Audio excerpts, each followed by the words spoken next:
Abra, por favor, no Evangelho de Marcos, capítulo 6.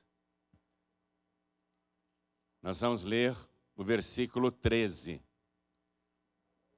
Então vamos lá, Evangelho de Marcos, capítulo 6, versículo 13. Acharam? Está escrito o seguinte: e os discípulos de Jesus expulsavam muitos demônios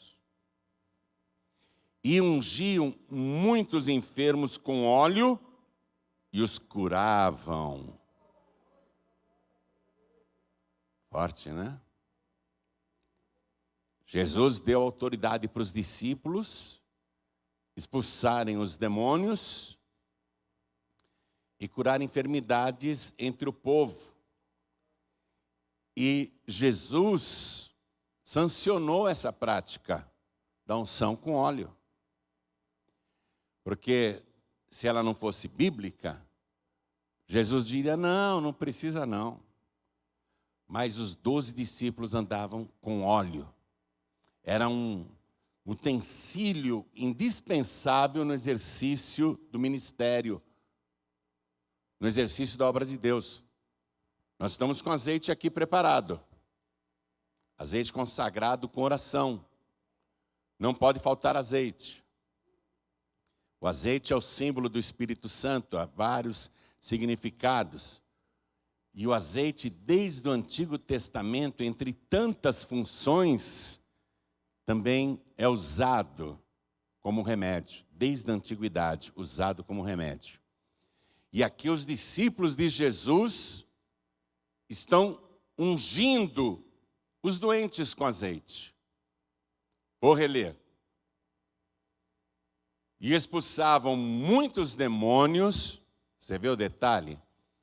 Esses espíritos das trevas, esses espíritos sem luz, esses espíritos imundos, espíritos de enfermidade, espíritos de sofrimento, eles não podem ser doutrinados.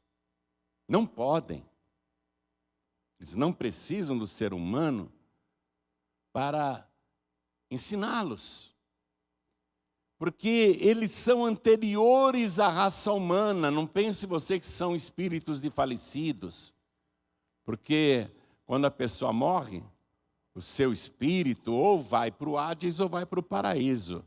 E não tem como retornar aqui na terra. Jesus contou que há um abismo separando, que é impossível. A única maneira de algum morto voltar aqui na terra seria se ele ressuscitasse. Mas nenhum espírito de falecido pode voltar aqui para a terra e ficar encarnando nos outros, baixando em familiares, ou em desconhecidos, ou em médiuns. Há um abismo entre os que foram para o Hades, que são os maus, e os que estão no paraíso, e entre eles e nós aqui. Então esses espíritos que atuam na terra, e muitas vezes se passam por falecidos, e para eles isso é moleza, porque eles são anteriores à raça humana e eles acompanham familiares há gerações. Esses espíritos estão ligados com famílias há séculos, conhecem as histórias dos antepassados. Então é fácil para eles fraudarem e se passarem pelo morto. Ah, mãe, aqui é o teu filho que morreu. É fácil para eles. Morri no acidente, né? Uma vez eu estava fazendo uma reunião, eu já contei isso. Tinha um monte de gente perturbada, endemoniada, deu um trabalho tirar tantos demônios, eu fiquei cansado. Quando finalmente eu penso que acabou, eu volto para o altar, uma obreira chega para mim e fala assim, tem uma moça endemoniada na primeira fileira. Eu falei, qual? Aquela lá. Deixa eu conversar. Fui lá, a moça estava sorrindo, com o olho fechado. Semblante bem amigo, bem amigável. Aí eu mandei sair. Falei, saia dela, demônio, em nome de Jesus. Aí o Espírito falou, não, eu não sou o demônio. Eu sou a mãe dela que morreu. Eu tenho uma mensagem para minha filha. Olha que mau caráter, mentiroso. Que artista, que fingido. Eu sabia que ele estava mentindo, mas o povo não, né? Porque eu sei que os espíritos de falecidos não podem voltar para a terra. Está na palavra, e a palavra não mente. Então eu sabia que era um espírito enganador, um farsante, um mentiroso, se passando pela mãe da moça. E ela falou assim, então calma. Não, eu não sou o demônio. Eu sou a mãe dela que morreu. Estou aqui para dar uma mensagem para minha filha. Olha que enrascada que eu me meti, né? Aí eu falei, você não é a mãe dela, você está mentindo. Não, sou a mãe dela, sim. Fale a verdade quem você é, em nome de Jesus. Quando eu falei em nome de Jesus, porque Jesus disse, os que creem em mim, em meu nome expulsarão os demônios ficam apavorados em nome de Jesus. Você não é a mãe dela, fale a verdade. Quem você é, em nome de Jesus. Aí ela que estava com aquele semblante, sabe? Paz e amor. Fez assim. Eu até quase caí para trás. Levei um susto. Eu sou o cão mesmo e vou matar essa desgraçada. Queria matar a moça, se passando pela mãe dela. Então não tem esse papo de, vamos doutrinar esse espírito para que ele vá para a luz, tadinho. Tadinho nada, tadinho de quem acredita nessas coisas. Tadinho de quem está sendo enganado. O diabo é o pai da mentira. A palavra diz que ele se transfigura até em anjo de luz para enganar os simples. Quem são os simples? Os ingênuos. Porque é comovente. Oh mãe, aqui é o teu filho, eu morri no acidente de carro. A mãe está com saudade do filho, acredita, coitada. São os simples que acreditam. Olha aqui, ó. E os discípulos de Jesus, que receberam o poder dele, expulsavam muitos demônios e ungiam muitos enfermos com óleo, com azeite, e os curavam. Amém? Então eu leio de novo e você que está comigo aqui na sede da Paz e Vida, repete em seguida. Vamos lá. E expulsavam, bem alto que é para o demônio saber que você conhece a palavra. E expulsavam muitos demônios, e ungiam muitos enfermos com óleo, e os curavam. Quem acredita nisso?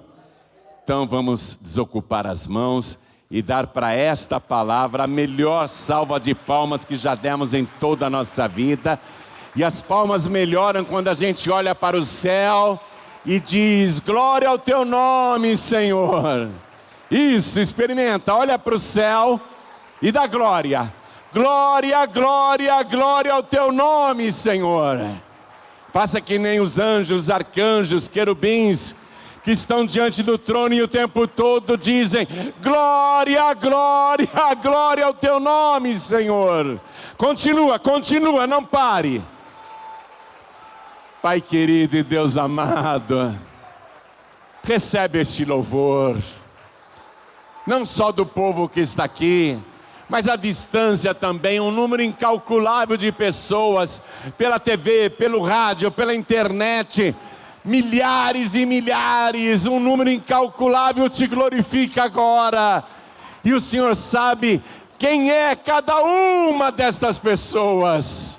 Quem são esses adoradores? Então sobre eles derrama agora a tua bênção, a tua virtude, o teu poder. Pai querido, a tua palavra vai ser pregada agora, e ninguém quer ouvir um homem, todos querem ouvir a tua palavra. Então vem com teu espírito, tome a boca do pregador, tome os lábios do mensageiro, envia a tua palavra com poder e autoridade. e que a tua palavra vá, percorra toda a terra e prospere naquilo para o qual está sendo enviada. Em nome do Senhor Jesus, diga amém, Jesus. Poder se assentar, por favor. Você sabe que Jesus nasceu em Belém. E esse local do nascimento de Jesus estava profetizado com 740 anos de antecedência, através do profeta Miqueias, que Deus, para confortar o povo, disse que um dia o Messias, o Senhor, iria nascer em Belém. Aqui no capítulo 5 de Miqueias, versículo 2, diz assim: e tu, Belém Efrata, veja só, 740 anos antes de Jesus nascer, hein? E tu, Belém Efrata, posto que pequeno entre milhares de Judá, de ti me sairá o que será Senhor em Israel, e cujas origens são desde os tempos antigos, desde os dias da eternidade. Dizendo que aquele que iria nascer em Belém, ele era mais antigo do que o tempo, que ele viria da eternidade. Então isso estava profetizado, e o inferno sabia disso, que um dia o Senhor iria nascer em Belém. E houve muita publicidade quando o Senhor nasceu em Belém. Nasceu, né? Como qualquer ser humano nasce. A mãe dele deu à luz lá em Belém. E a publicidade foi tamanha que pessoas do outro lado do mundo vieram para adorá-lo, os três sábios, e o próprio coral de anjos se encarregou de divulgar para os pastores que apacentavam as ovelhas naquela noite, que Jesus Cristo, o Messias, o Senhor, Cristo, o Salvador da terra, tinha nascido. Essa publicidade e essa maneira aberta de o céu revelar o que estava para acontecer e mostrar o que tinha acontecido naquele momento, causou fúria no inferno. Imediatamente Satanás levantou Herodes o Grande para matar o bebezinho Jesus. Mas o anjo avisou o pai adotivo, o José, que era carpinteiro, dizendo: vai para o Egito com esse menino e fica lá até que eu te diga para voltar. E José, de madrugada, pegou a esposa, a Maria, pegou o bebezinho Jesus e foi para o Egito. Os historiadores dizem que eles ficaram lá aproximadamente 2 anos. Deus não liquidou o Herodes. Deus poderia ter resolvido aquele problema rapidinho, mas Deus, paciente como Ele é, deixou o ímpio viver até que ele morresse. E quando Herodes o Grande morreu, novamente o anjo aparece em sonho para José e diz: pode voltar então para Israel. Pode pegar a criança, pode pegar a sua esposa e voltar para Israel. E o José volta com a sua pequena família. E ao invés de ir para Belém ou para qualquer outro lugar, ele foi orientado para ir para Nazaré. Começar uma vida nova, totalmente anônima, para que ninguém soubesse quem era aquele menino, para que ele não fosse mais vítima de emboscadas, para que ele não fosse mais vítima de armadilhas, para que ninguém mais tentasse matá-lo. Então, o próprio José deveria se passar como pai daquele menino que é o Senhor, porque José sabia muito bem quem ele era, o Salvador do mundo. O nome dele, Yeshua, significa Deus salva. José sabia que aquele menino era o próprio Deus. E a Maria também, que tinha toda a revelação sobre o seu filho, vai guardar segredo total. Não vai contar para as vizinhas, não vai contar para a parentela, não vai contar para ninguém. E eles vão viver em Nazaré 30 anos, aproximadamente. Não chega a 30, uns 28 anos, 27 anos em Nazaré. E crescem ali, se desenvolvem ali. O José com a sua carpintaria, ensina até a profissão de carpinteiro para o seu primogênito. E ele vai constituir uma família normal com a Maria. Atenção, Deus não tiraria do José o direito de ter filhos com a sua esposa. Deus fez a virgem dar à luz para cumprir a profecia. Mas depois de cumprida a profecia, a Maria foi liberada pelo próprio Deus para ser uma mãe de família. E o José para ter a sua esposa. E eles cresceram em Nazaré. O José, com a sua carpintaria, ensinou o ofício para o jovem Jesus, para Yeshua. E Nazaré era um lugar minúsculo, muito pequeno. Quando se cumpriu o tempo, Jesus Cristo precisava sair do anonimato. Mas ele não podia simplesmente se revelar e dizer quem ele era. Ele tinha que passar primeiramente por um processo, como qualquer ser humano. Nasceu como ser humano, está vivendo como ser humano e vai passar pelo processo como todo ser humano. Então, Jesus Cristo é mandado pelo próprio Deus para sair de Nazaré e ir até o Rio Jordão e se batizar. E quando ele se batiza e sai da água, o céu se abre, o Espírito Santo desce em forma corpórea, como se fosse uma pomba, e repousa sobre ele, e uma voz do céu diz: este é o meu filho amado em quem eu me comprazo. Aí Deus revelou quem era aquele moço, de 30 anos. Aí Jesus Cristo é conduzido pelo Espírito de Deus ao deserto para ser tentado pelo diabo e faz um jejum de 40 dias e 40 noites, e ele vence Satanás. E a partir dali ele começa a pregar o Evangelho.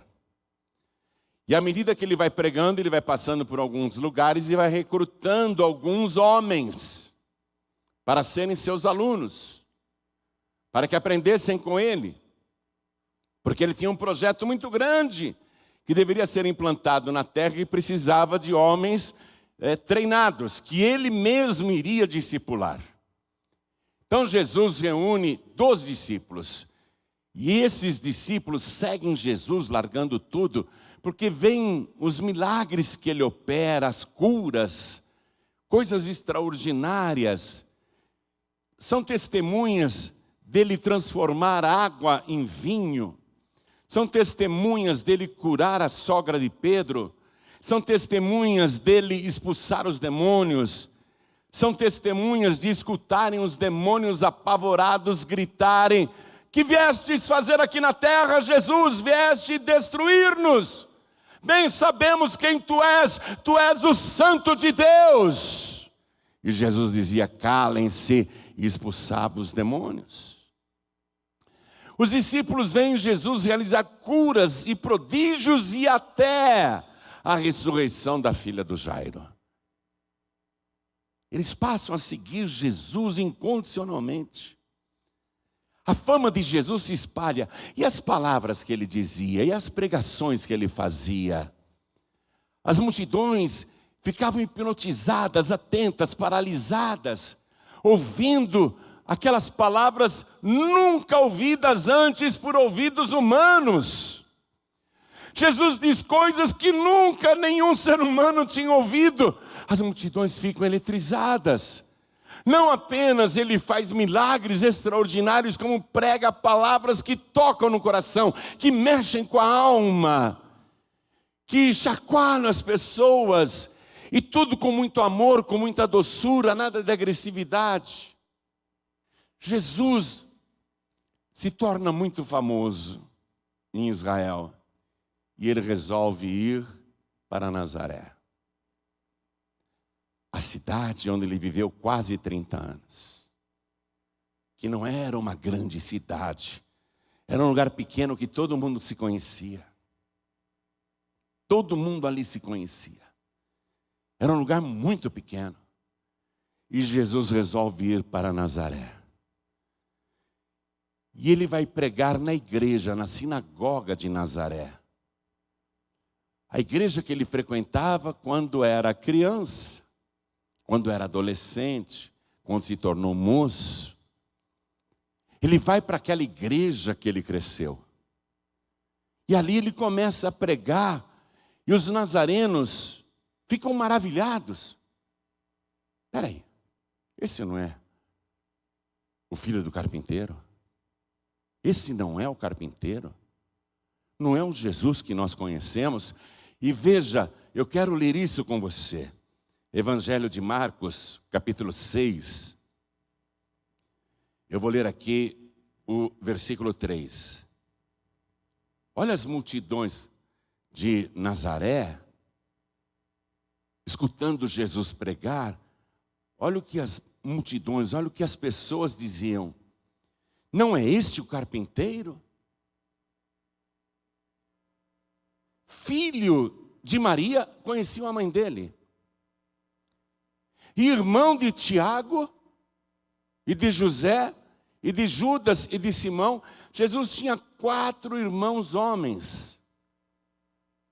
E não estão aqui conosco suas irmãs? Os nomes das irmãs de Jesus não são mencionados, porque naquela época a mulher não tinha nenhum tipo de honra ou prestígio. Por isso que apenas cita um número incerto de irmãs. Não sabemos quantas irmãs Jesus tinha. E escandalizavam-se nele. Os nazarenos falaram, não, espera um pouquinho. Espera um pouquinho, nós conhecemos desde criança. Conhecemos de perto. E quem era da idade de Jesus dizia, eu brincava com ele, cresci com ele.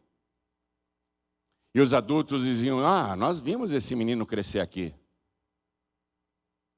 Como é que pode agora ele estar falando essas coisas? Olha o que eles comentavam no versículo 2. De onde lhe vêm essas coisas? E que sabedoria é esta que lhe foi dada? E como se fazem tais maravilhas por suas mãos? Não, espera aí, ele não é o carpinteiro? Ele não é o filho da Maria? Nós conhecemos seus irmãos e irmãs, ele cresceu aqui. Como que ele opera esses milagres? Como que ele faz essas coisas? Porque os nazarenos não consideravam Jesus como realmente ele é. Não viam Jesus como ele realmente deve ser visto. Viam Jesus como mais um nazareno. Eu não gosto que fiquem falando, Jesus o Nazareno. Que Jesus o Nazareno o quê? Tira isso da tua boca, viu? Jesus não é o Nazareno. Ele cresceu em Nazaré. Nasceu em Belém. Podemos dizer que de nascimento ele é belemita. Mas nem isso. E não diga também, ele é israelita, como se ele fosse restrito àquela parte do mundo. Jesus é aquele que é o Senhor de toda a terra. Veja Jesus como realmente ele é. O Rei Todo-Poderoso. Aquele cujas origens são desde os tempos antigos, desde os tempos da eternidade. Antes que o mundo existisse, ele já era Deus. Mas os nazarenos não conseguiam ver Jesus assim. Como é que pode ele operar esses milagres, essas curas, expulsar demônios, essas maravilhas? Ele não é o carpinteiro? Ele não é o filho da Maria? Seus irmãos não estão aqui entre nós, o Tiago, o José, o Judas e o Simão? E nós não conhecemos até as suas irmãs? Você sabe, o Evangelho nos conta que nem os irmãos de Jesus acreditavam nele.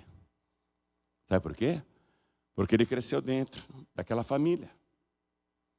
Os irmãos de Jesus não o enxergavam como o Senhor de toda a terra. Não entendiam como que ele fazia tantas maravilhas e milagres. Mas não acreditavam nele, não. O Evangelho nos conta isso, que os irmãos de Jesus, esses 4 aqui, não acreditavam nele. Esse Tiago depois vai se converter. Você vai encontrar aí no Novo Testamento até a carta do apóstolo Tiago, depois. Ele vai se tornar, inclusive, um dos líderes da igreja cristã que Jesus Cristo implantou na terra. Mas, a princípio, nem os irmãos acreditavam em Jesus. Os nazarenos, muito menos ainda. Aí Jesus comentou: não há profeta sem honra, senão na sua terra, entre os seus parentes e na sua casa. Sabe, quando você, que é um escolhido de Deus, eu não tenho dúvida nenhuma, quando você que é uma escolhida de Deus, e eu sei disso, está lá no meio da sua parentela, eles não te dão honra, não. E jamais vão te honrar. Sabe por quê? Porque eles não sabem quem você é. E eles não acreditariam mesmo que soubessem. Porque você cresceu no meio deles. Você viveu com eles. Para eles você é só mais um parente. Para eles. Mas para o céu não. Para o céu não. E se você já entregou a vida para Jesus, o teu nome está registrado no livro da vida. E o céu todo sabe que você é também filho de Deus, filha de Deus. As pessoas podem não acreditar, mas você é. E eu sei que você é. Jesus não tinha honra nem na sua terra, nem na sua parentela, e nem na sua casa. E veja o resultado da dúvida. O resultado da descrença. Quem aqui acredita que Jesus pode fazer qualquer milagre? Levante a mão. Eu também creio. Mas, se não houver uma fé sincera e total em Jesus, Ele que tem todo o poder e pode fazer qualquer milagre, fica impedido de operar. Por isso que as pessoas chegavam para Jesus pedindo milagres, ele falava: você acredita que eu possa fazer isso? Sim, Senhor, eu creio. Então seja feito conforme a tua fé. Olha aqui, olha o que diz o versículo 5. Estou no Evangelho de Marcos, capítulo 6, versículo 5. E Jesus não podia fazer ali obras maravilhosas. Não podia. Ele não podia fazer obras maravilhosas em Nazaré. Ele não podia, mas ele tem todo o poder para fazer o que quiser. Mas ele ficou impedido, ele não podia. Ele não podia operar maravilhas em Nazaré. E não podia fazer ali em Nazaré obras maravilhosas. Somente curou alguns poucos enfermos, impondo-lhe as mãos. Por que Jesus foi impedido de operar maravilhas grandiosas em Nazaré? Versículo seguinte, o versículo 6. Jesus estava admirado da incredulidade deles. A incredulidade impede Jesus de fazer maravilhas na tua vida. Quando você duvida, você impede Jesus de operar na tua vida. Por isso que sempre Jesus dizia: não temas, crê somente. Ô homem de pouca fé, por que duvidaste? Quando a pessoa duvida, quando a pessoa é incrédula, Jesus, que é todo poderoso, fica impedido de operar maravilhas. Então afaste toda a dúvida do teu coração, amém? Tira o medo, tira essa inquietação, pare de duvidar. Você tem que acreditar. Às vezes nós acreditamos com a boca, mas o nosso coração nega o que a boca está falando. Ah, eu creio sim, mas o coração está cheio de dúvida. E Jesus disse que o coração e a boca têm que estar em concordância. Então Jesus não pôde fazer obras maravilhosas em Nazaré por causa do quê? Da incredulidade deles. Por que Jesus não pode fazer grandes maravilhas na tua vida?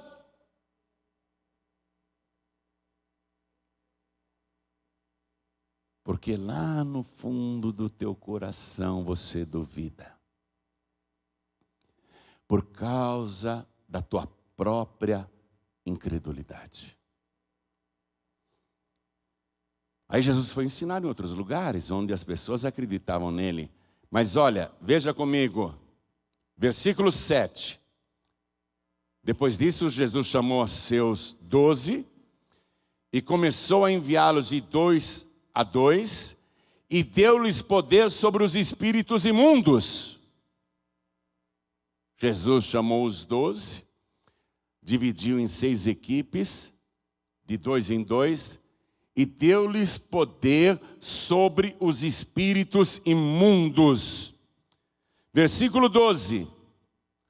E saindo eles, pregavam ao povo que se arrependesse. Qual o objetivo de Jesus ter vindo a este mundo?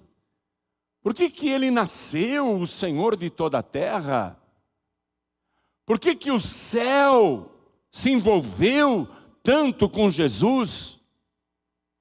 Só porque Ele é o Senhor? Não, porque Ele é o Salvador. Os anjos cantavam e avisaram a todos os pastores lá no campo, é que hoje na cidade de Davi, em Belém, vos nasceu o Salvador, que é Cristo o Senhor. Então, Ele nasceu para quê? Para salvar. Os milagres, as maravilhas, são para tirar o povo do sofrimento. Mas o objetivo dele não foi só esse, eu sou um curandeiro a mais. Não, Ele é o único Salvador. Diga, Jesus é o único Salvador. Curandeiros tem muitos, até falsos curandeiros. E há pessoas fazendo curas aí, até em nome do diabo. Curandeiros tem muitos, mas Salvador é só o Cristo, o nosso Senhor.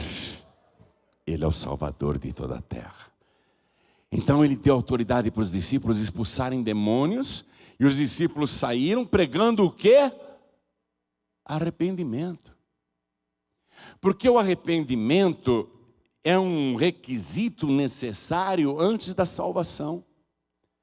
É impossível haver salvação se não houver arrependimento do pecador e da pecadora. Como é que o Senhor vai colocar no céu um pecador que não se arrependeu?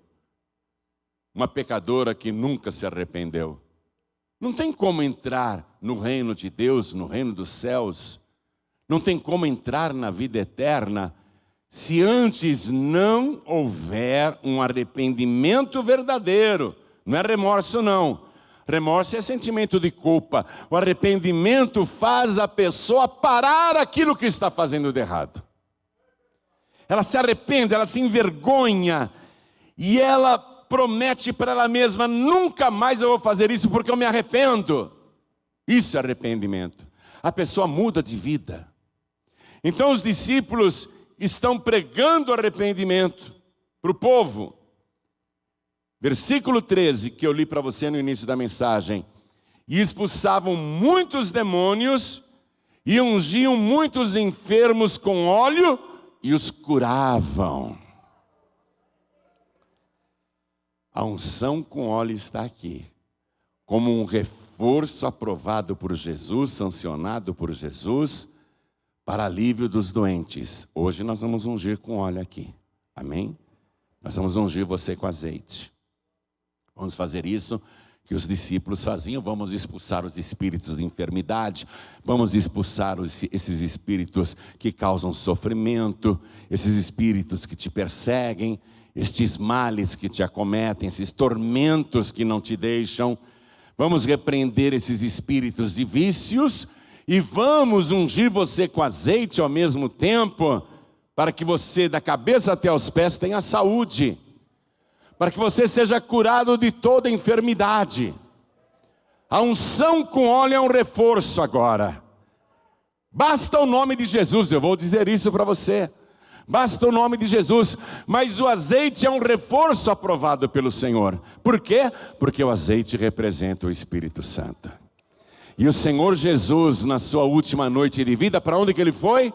Para o Jardim das Oliveiras, num lugar mais escondido chamado Getsemane, que em hebraico significa prensa de azeite, onde as olivas eram moídas e o azeite ali escorria, o azeite extra virgem, o azeite puro. Jesus, ele vai ser espremido no Getsemane. Por isso que ao orar ele acaba suando grandes gotas de sangue que escorriam até ao chão, porque naquele momento ele estava sendo moído pelas nossas iniquidades. É como se ele fosse a oliva sendo espremida, moída. E a profecia de Isaías dizia: porque ele foi moído pelas nossas transgressões, ele foi ferido pelas nossas iniquidades, o castigo que nos traz a paz estava sobre ele, e pelas suas pisaduras todos nós já fomos sarados. Jesus, na verdade, é o azeite, na verdade ele é o próprio Espírito Santo. Por isso que ele foi para o Getsemane. Então, olha o que diz a carta de Tiago. Esse irmão de Jesus, aliás, eu vou abrir a carta para você. Você que não está acreditando que ele é irmão de Jesus, né? Então vamos lá. Carta de Tiago, está aí. Está na minha Bíblia, está na sua, viu? Está em todas as Bíblias, inclusive as católicas.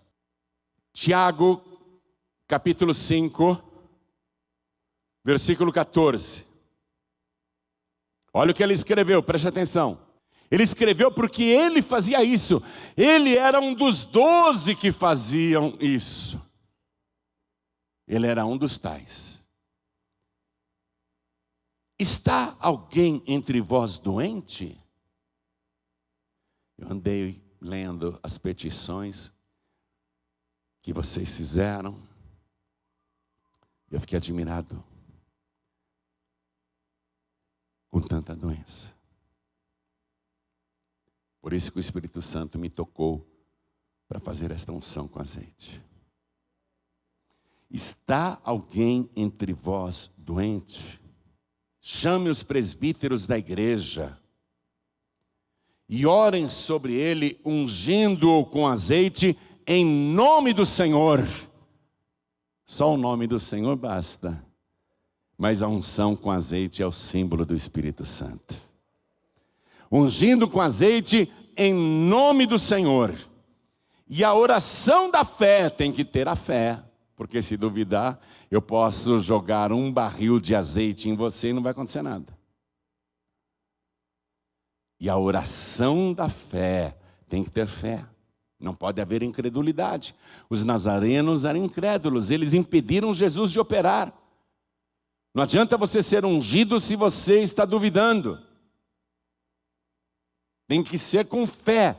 E a oração da fé salvará o doente. E o Senhor o levantará. E se houver cometido pecados, ser-lhe-ão perdoados. Inclusive as doenças causadas por pecados. Eu já expliquei, já ensinei sobre isso. E aquele homem paralítico que desceram do telhado, Jesus, antes de mandar ele andar, perdoou os seus pecados, porque a paralisia dele era uma doença causada pelo pecado. Então, nesse momento, tem que ter o arrependimento. O que os discípulos faziam? Eles pregavam o arrependimento, expulsavam muitos demônios e curavam muitos doentes, ungindo-os com óleo. A oração da fé salvará o doente e o Senhor o levantará. E se houver cometido pecados, seriam perdoados. Se a doença é causada pelo pecado, aí você tem que fazer um exame de consciência. É a minha própria iniquidade que causa o meu sofrimento? É o meu próprio pecado que está causando essa doença em mim? Antes de você ser ungido, tem que haver arrependimento do pecado. E se houver arrependimento, seus pecados serão perdoados. Se a sua doença é causada pelo pecado, o pecado sendo perdoado, a doença tem que desaparecer. Amém? Porque a causa é o pecado, se o pecado desaparece, a doença tem que ir embora também. Tem que desaparecer também. Então memoriza isso. Está alguém entre vós enfermo? Chame os presbíteros da igreja, quer dizer, os pastores.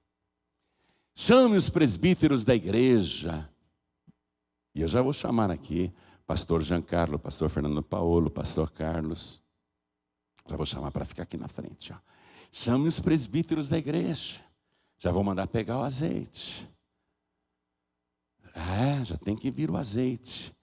Para que orem sobre o enfermo, para que orem sobre o doente, em nome do Senhor. Nós não vamos simplesmente passar o azeite. Olha lá o azeite, traz aqui, pastor Carlos. Vou chamar já. Eu só estou mostrando para eles aqui como que a palavra é. Pastor Nilton também vai ajudar, né, pastor? E a oração da fé, enquanto eles estarão ungindo você, eu vou estar fazendo a oração da fé e você também com fé. E a oração da fé salvará o doente e o Senhor o levantará. E se houver cometido pecados, a sua doença é causada pelo próprio pecado, peça perdão a Deus, se arrependa do pecado. Mas se arrependa de verdade, não adianta falar, eu me arrependo e sai lá fora, volta a fazer tudo como fazia antes. Não se arrependeu, a doença volta. Então, arrependimento verdadeiro. Estou concluindo a palavra, concluindo aqui para vocês. O azeite já está preparado, os presbíteros já estão prontos, a palavra já foi anunciada. O que está faltando agora para que o milagre aconteça? Fé, tanto nossa como sua. E eu digo ainda que esta oração não é só para doentes, não. Para viciados também. Porque o vício é uma doença. Vício hoje em dia é uma dependência. É uma doença até psicológica, porque o cérebro se viciou, é física e psicológica. Nós vamos repreender os vícios e os tormentos e vamos expulsar os demônios também.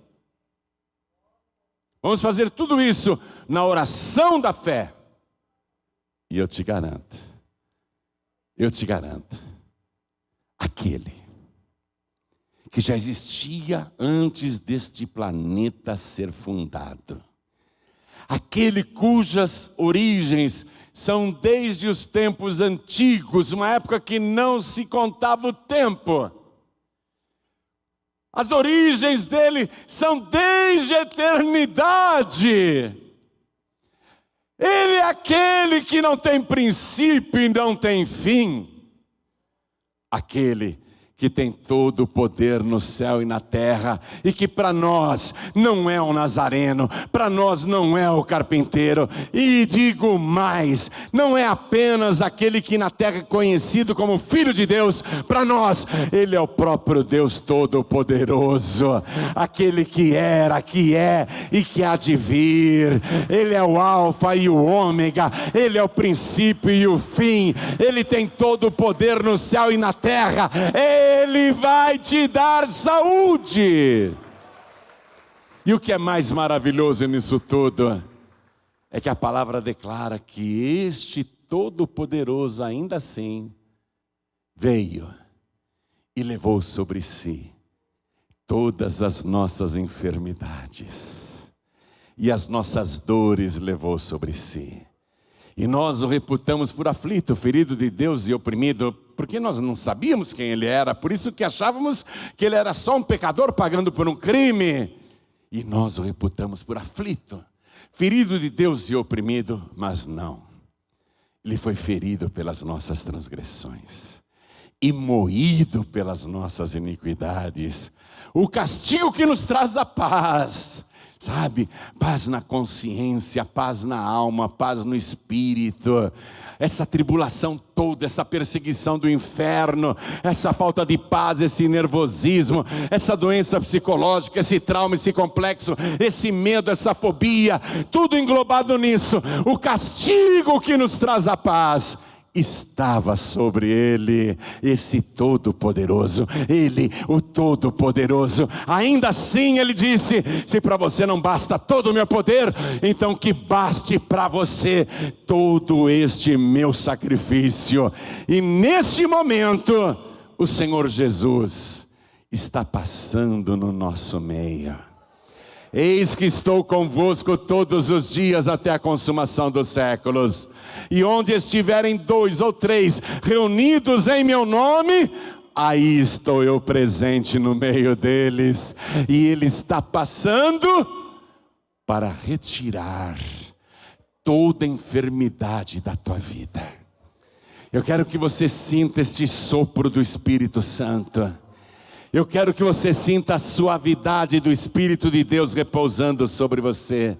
Eu quero que você sinta a presença do Senhor Jesus, porque Ele está retirando agora todos os teus pecados, todas as tuas iniquidades, todas as tuas doenças, todos os teus vícios, todos os teus tormentos, todas as tuas aflições. Ele está tirando agora. O que é que precisa para você tomar posse disso?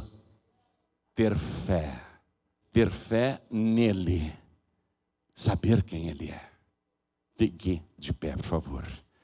Toda a igreja fique de pé, por favor. Ele poderia ter feito grandes maravilhas em Nazaré. Não fez, foi impedido. Foi impedido. Por causa da incredulidade. Porque não acreditavam quem ele verdadeiramente é. Ele não é o carpinteiro. Ele não é o nazareno. Ele não é o galileu. Isso é diminuir Jesus. Ele é o Rei dos reis e o Senhor dos senhores. Ele é aquele que deu a vida por nós, que morreu pelos nossos pecados e levou no madeiro não só as nossas transgressões, mas todas as nossas enfermidades.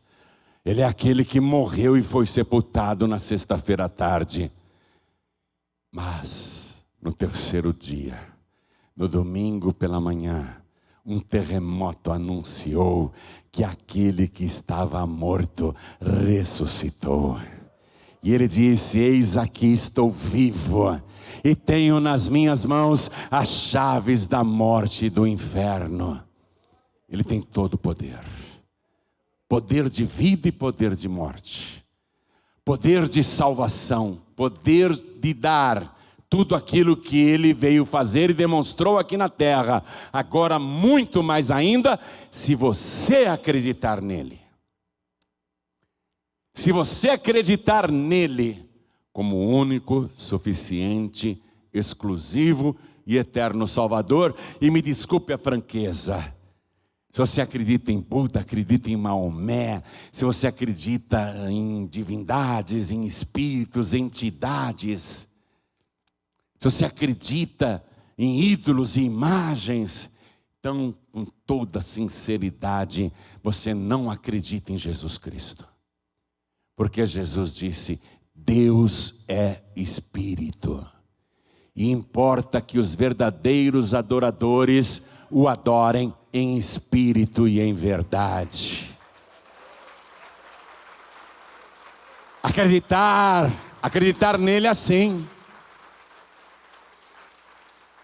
Acreditar em Jesus através de uma imagem, de um barro, de um ídolo, de uma estátua. É assim que você acredita em Jesus? Você não adora em espírito e em verdade. Acreditar num crucifixo pendurado no pescoço, na orelha ou tatuado no braço? Acreditar num pôster pendurado na tua parede? Numa pintura? Então, desculpe, você é um nazareno. Você é um dos nazarenos, por isso que a tua vida não anda. Por isso que não acontecem maravilhas na tua vida. Por isso que você apanha tanto nessa vida. Deus quer operar poderosamente na tua vida, mas você tende a acreditar nele como ele verdadeiramente é. O Criador de todas as coisas. O Verbo. No princípio era o Verbo, e o Verbo estava com Deus, e o Verbo era Deus. Todas as coisas foram feitas por ele, e sem ele, nada do que foi feito se fez. Acreditar nele dessa maneira, só nele. Sabe o que Jesus orou na última noite de vida, antes de ser preso, lá no Getsemane? Sabe o que ele orou naquela madrugada? Pai, eu consumei a obra que me deste a fazer aqui na terra, e a tua obra é esta, que conheçam a ti só, como o único Deus verdadeiro, e a Jesus Cristo a quem tu enviaste. Porque você não pode ter Deus se não tiver Jesus. Você pode acreditar em Deus, mas se você não crer que Jesus é Deus, eu e o Pai somos um. Se você não crer nisso, então você não acredita em Jesus como Ele é. Você é um dos nazarenos. Por isso que Jesus não consegue fazer grandes coisas na tua vida. Você impede Jesus de operar. Você tem de acreditar em Jesus como Ele verdadeiramente é. O teu único, suficiente, exclusivo e eterno Salvador. A partir de hoje, adorá-lo em espírito e em verdade. Jesus disse: o Pai procura os verdadeiros adoradores. São falsos adoradores os que ficam na frente de uma estátua dizendo que é Jesus. É uma blasfêmia. Me perdoe, é uma blasfêmia. Isso te ofende? Isso te escandaliza? Você dobrar os joelhos na frente de uma imagem de barro e achar que é Jesus? Acreditar que aquela estátua vai te ajudar? Você não crê em Jesus. Você não crê em Jesus, você é um dos nazarenos. E você impede Jesus de operar na tua vida. Pai, a tua obra é esta: que conheçam a ti só, como o único Deus verdadeiro, e a Jesus Cristo a quem tu enviaste. Acreditar só em duas pessoas, no Pai e em Jesus. E sem Jesus você não pode ter o Pai. Não basta você acreditar em Deus se você não crer em Jesus como caminho, verdade e vida. O único caminho. Ele disse: ninguém vem ao Pai a não ser por mim. E ele disse: vem. Ninguém vem. Ele não falou ninguém vai. O Pai não é outra pessoa. Quando eu digo para você, vem aqui, eu estou chamando você para mim. Quando eu digo para você, vai lá, eu estou mandando você para outra pessoa. Vai lá no pastor Neilton, eu estou mandando você para outra pessoa. Quando eu digo vai, Jesus não disse, ninguém vai ao Pai a não ser por mim. Ele disse, ninguém vem ao Pai. Ninguém vem ao Pai a não ser por mim. Quando você crê em Jesus assim, você tem um encontro verdadeiro com o Senhor. É um encontro que vai transformar a tua vida. Quando você vem para Jesus, você vem para o Pai. Eu e o Pai somos um. Todo mundo crê em Deus, todas as religiões creem em Deus. Mas você só vai ter Deus se você vier para Jesus. É por isso que nós pregamos que você tem que receber Jesus como o único, suficiente, exclusivo e eterno Salvador. Se você fizer isso, você vai ter Deus. E o teu nome vai ser escrito no livro da vida do Cordeiro. E Jesus disse: quem me confessar diante dos homens, também eu o confessarei diante do meu Pai que está nos céus. Tem que vir aqui na frente, tem que confessar Jesus aqui na frente. A partir de hoje, eu só creio em Jesus Cristo.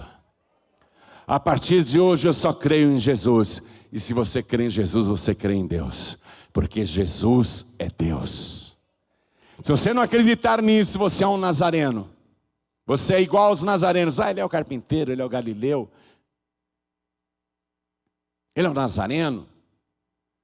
Mas se você acreditar em Jesus, que Ele é Deus, e Ele é, se você acreditar, e recebê-lo agora, como único, suficiente, exclusivo e eterno Salvador, e eu bato em cima disso mesmo, eu repito isso, se você recebê-lo desta maneira, então todos os teus pecados serão perdoados. Ele vai te purificar de toda iniquidade. Ele vai tirar esse fardo pesado do teu ombro. Ele vai tirar as tuas doenças e os teus sofrimentos. Ele vai arrancar esses vícios que te dominam, te atrapalham. Ele vai arremessar no abismo todos os demônios que te perseguem. Ele vai te libertar totalmente. E a partir de agora, você vai ter vida e vida de verdade. Quem aqui quer receber Jesus? Crer somente nele, como único, suficiente, exclusivo e eterno Salvador. Ergue a mão direita bem alta e faz assim com a mão. Olha quantas mãos erguidas. Todos que ergueram as mãos, por favor, venham aqui para frente comigo. Quem me confessar diante dos homens, também eu o confessarei diante do meu Pai que está nos céus. E quando o teu nome é confessado lá no céu, ele é registrado no livro da vida do Cordeiro. É uma glória muito grande. E vamos aplaudir ao Senhor Jesus por cada vida que está chegando. Vamos nos alegrar, igreja. E eu quero chamar aqui os filhos pródigos.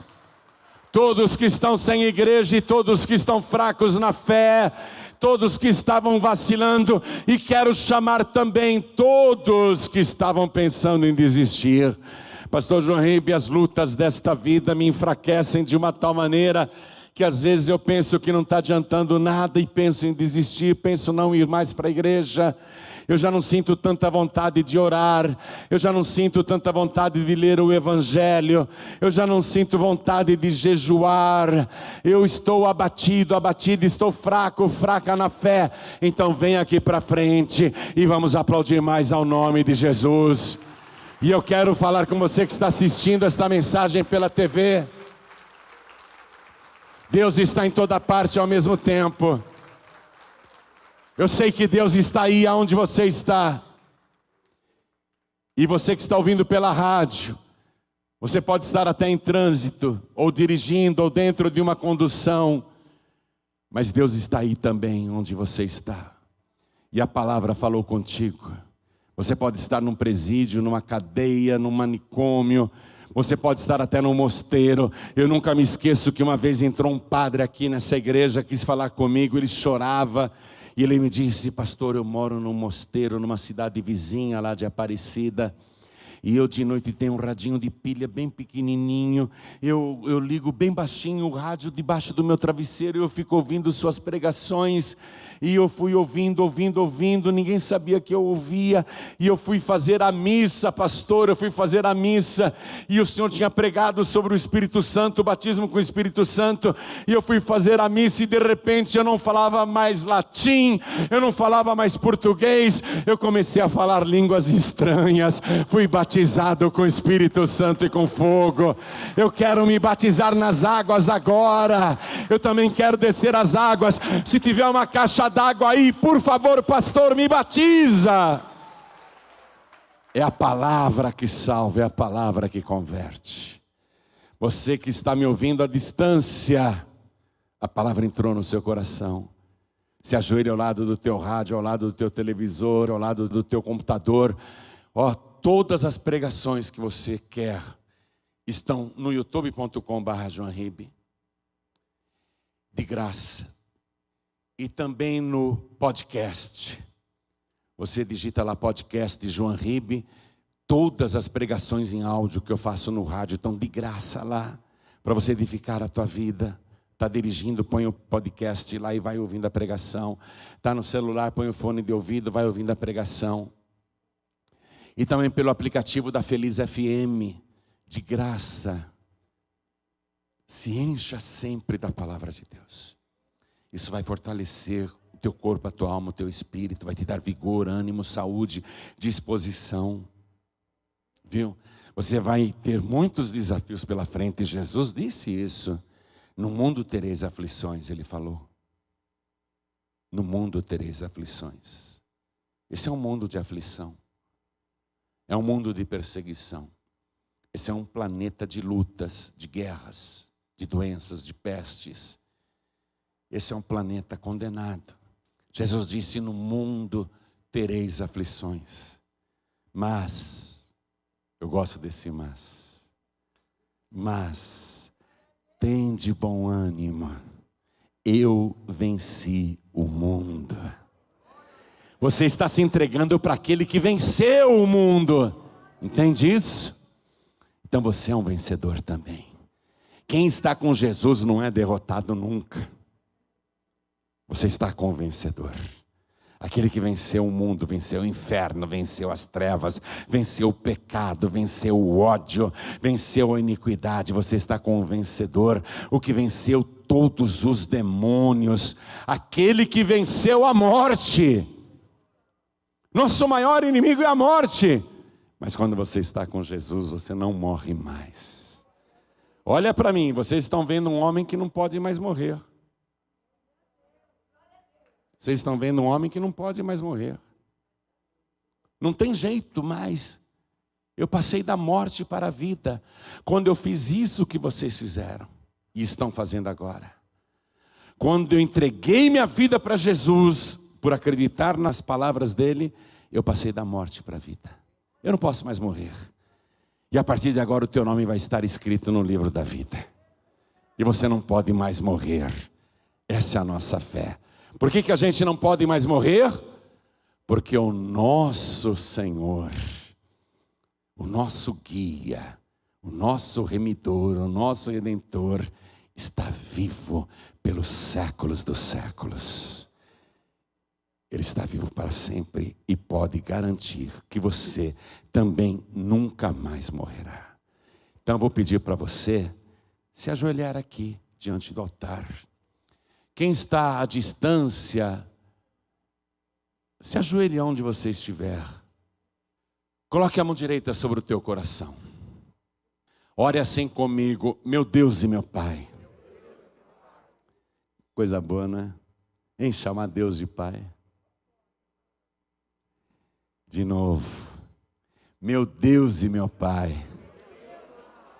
Muito obrigado por me dar esta oportunidade de me reconciliar com o Senhor através de Jesus Cristo, o meu remidor, aquele que morreu para me salvar da morte, que morreu levando consigo as minhas doenças, os meus tormentos, os meus pecados, as minhas iniquidades. Eu me arrependo, Senhor, das vezes em que pequei contra mim mesmo, contra outras pessoas e contra o céu. Me perdoa, Senhor. Eu me arrependo dos meus pecados. Eu suplico o teu perdão, o teu favor. Eu não mereço, mas eu preciso.